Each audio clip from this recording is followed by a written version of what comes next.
Three things happened this week, and most people are not connecting them. When you line them up, when you look at what they are actually saying together, the picture of this investigation shifts in a way that changes everything. A celebrity with hundreds of millions of followers said Nancy Guthrie's name out loud, to an audience that had never heard it before. One of the most respected retired FBI profilers in the country used one word about the suspect, one word that tells you exactly where this case is heading. And the sheriff of Pima County sat down with People magazine and directly contradicted what the FBI director said on national television. Only one of them can be telling the full truth. And by the end of this video, you will know which one it is.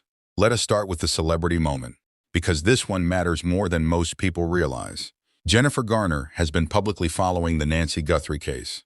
And when a celebrity with that kind of reach, that kind of audience, says a missing woman's name out loud to millions of people who would never have heard it otherwise, something changes in this investigation that no press conference can replicate. Think about who Jennifer Garner reaches. Not just true crime viewers, not just people who follow missing persons cases, people who follow her for completely different reasons, people who were making their morning coffee, or driving to work, or sitting in a waiting room when Nancy Guthrie's name came through their phone for the very first time. If you are new to the Crime Journal, subscribe right now and turn on notifications. We are not stopping until Nancy Guthrie comes home. And here is why that matters in a case like this. The person who knows something about what happened to Nancy Guthrie on the night of January 31st might not watch investigative journalism, might not follow true crime, but they might follow Jennifer Garner. They might be sitting somewhere right now with a piece of information they have been carrying for 128 days, and they might hear a name they recognize and think, wait, I know something about that. That is how tips work. That is how cases break. Not always through forensic breakthroughs, sometimes through one person in one moment, hearing something that connects a dot they had been sitting on for months. History backs this up completely. Elizabeth Smart's father has said publicly that the persistent media attention on her case was a direct factor in her being found alive, that someone who recognized her from coverage came forward, that the noise worked. So when Jennifer Garner calls Nancy Guthrie's case disturbing and heartbreaking to an audience of millions, that is not just a celebrity moment. That is potentially the moment that puts this case in front of the one person who has been sitting on the information that breaks it open.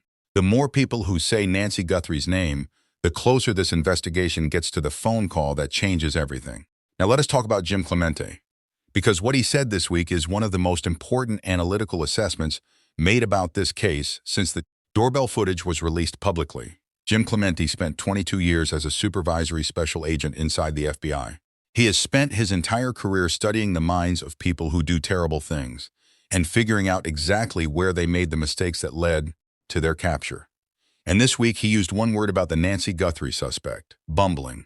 Now that might sound like a small thing. It is not. Let me explain exactly why. For months, the debate around the figure at Nancy's door has focused on one question. Is this person sophisticated or not? Because on one hand, you have the organization required to plan this, the surveillance visits, the timing, the exit route, the controlled substance. Those things suggest planning and discipline. But on the other hand, you have what we actually saw on that camera, the vegetation stuffed in front of the lens, the reflective strips on the backpack, the holster in the wrong position, the flashlight held in the mouth while trying to cover the camera with a branch. Jim Clemente has a specific answer to that contradiction, and it centers on one detail that most people missed entirely. He said, I believe he revealed what looked like a tattoo on his wrist, which would not have been revealed had he adequately prepared for that camera being there. So it tells me he is not a sophisticated offender. He was sort of bumbling his way through this, and he made other mistakes, and I believe those mistakes will directly lead to his capture. Let me break that down, because every single word matters. The tattoo. Someone who had properly prepared for that camera would have covered their wrists, would have made sure every inch of exposed skin was concealed before stepping into frame. That is basic operational discipline for someone who has done this before. This suspect did not do that. In the moment of trying to improvise a solution to the camera problem he had not fully planned for, he exposed something that may be one of the most identifying physical features on his body, a tattoo on his right wrist, visible, on camera, in FBI possession. And here is why that detail is so powerful forensically. Tattoos are documented. They are photographed when people are arrested. They are entered into law enforcement databases. They are described by witnesses. If the DNA work at Quantico produces a name, and investigators go to that name and find a wrist tattoo that matches what is visible in that footage, that is corroborating evidence. That is something that holds up in a courtroom. Jim Clemente did not say maybe. He did not say possibly. He said, directly, those mistakes will directly lead to his capture. Now here is something else Clemente said that I want you to sit with carefully. He said the moment those doorbell images were released publicly, the moment the suspect saw himself on the news, would have been a psychological shock that people around that person would have noticed. A reaction too big or too small, an anxiety that appeared from nowhere, a sudden withdrawal from social situations, a change in routine that started on or around February 10th, the day the FBI released that footage publicly. Someone around this person noticed something. And if that person is watching right now, if Jennifer Garner's reach brought them here, or if this video found them through any other path, what they noticed matters. $1.2 million is waiting for that phone call, and they can make it completely anonymously. Now let me bring you to the third development this week, the one that raises the most questions, because it involves a direct public contradiction between two very senior law enforcement officials, and only one of them can be telling the full truth. Sheriff Chris Nanos spoke exclusively to People magazine this week, and what he said is worth going through carefully.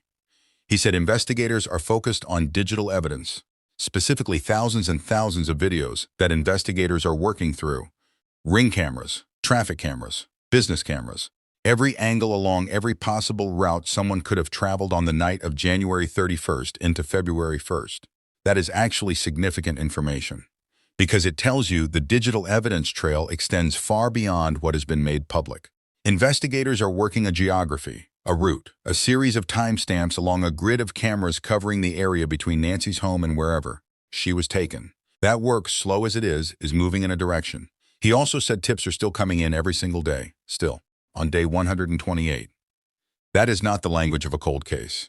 That is the language of an active investigation that has not exhausted its leads. But then, Nanos said something that directly contradicts what FBI Director Kash Patel said on national television just days earlier. Nanos said, coordination with the FBI began soon after learning of Nancy's disappearance. The FBI was with us day one. Director Patel has his right to his opinions, but some remarks were factually inaccurate. Now let me stop right there, because Kash Patel did not make vague impressions. He made specific, detailed public claims under his own name on Sean Hannity's podcast. He said the FBI was kept out for 4 days. He said he had hundreds of agents ready. He said he had a fixed-wing aircraft on the runway, ready to move evidence to Quantico that same night. He said the sheriff's department sent DNA to a private lab in Florida instead. Specific, detailed, named, under the full weight of his own public reputation as FBI director. And Nanos said, it did not happen that way. Both of them cannot be fully correct.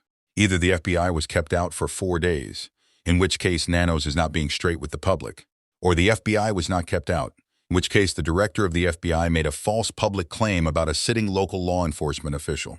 One of those things happened, and here is the context that helps you decide which one. The Pima County Board of Supervisors, bipartisan members from both parties, have called for Nanos to resign. One supervisor said directly, there really is no wonder why we are having such a horrible time solving this case, and it is laid directly on the sheriff's shoulders. On May 12th, the board used an obscure territorial era law to compel Nanos to give sworn testimony under oath about his own resume and conduct. That is not how boards of supervisors treat sheriffs they believe are doing their jobs well.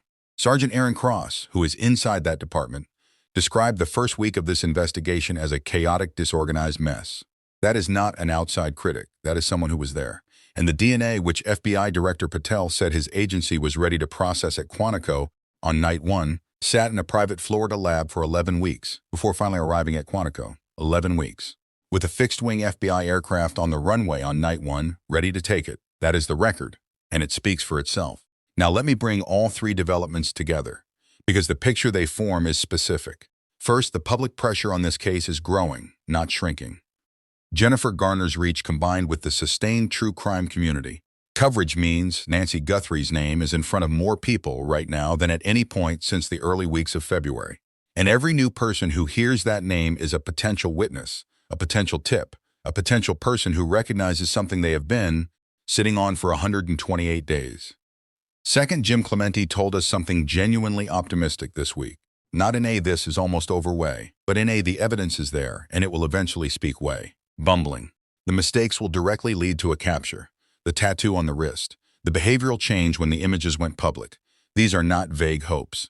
These are specific forensic and behavioral markers that investigators are working toward right now. Third, the thousands of videos. The tips still coming in on day 128. The DNA at Quantico, the genetic genealogy work, all of it is still moving, slowly, carefully, in a way designed to produce evidence that holds up in a courtroom, not evidence that feeds a news cycle. Jim Clemente said the mistakes will directly lead to a capture. Dr. Ann Burgess said the spiderweb has a center. And Maureen O'Connell said the silence never holds. $1.2 million says someone already knows enough. And now the noise around this case is getting louder, not quieter. More voices, more reach. More people hearing Nancy Guthrie's name for the very first time. Nancy Guthrie is 84 years old. She has been missing for 128 days. She has a daughter who posted on Mother's Day and wrote words that are impossible to read without feeling the full weight of them. We miss you with every breath. We will never stop looking for you. We will never be at peace until we find you. The pacemaker inside Nancy Guthrie's chest is still running, still logging, still keeping count of every moment she has been gone. The full truth of what happened to her on the night of January 31st is stored inside a device the size of a small matchbox, implanted in the chest of a woman who deserves to come home. If you have any information at all, call 1-800-CALL-FBI immediately. You can also contact the Pima County Sheriff's Department at 520-351-4900. The reward is $1.2 million. It is real, it is unclaimed, and someone out there knows something they have not said yet. Share this video right now. The more eyes on this case, the more pressure on everyone who knows where Nancy is. She deserves justice, and we are not stopping until she gets it.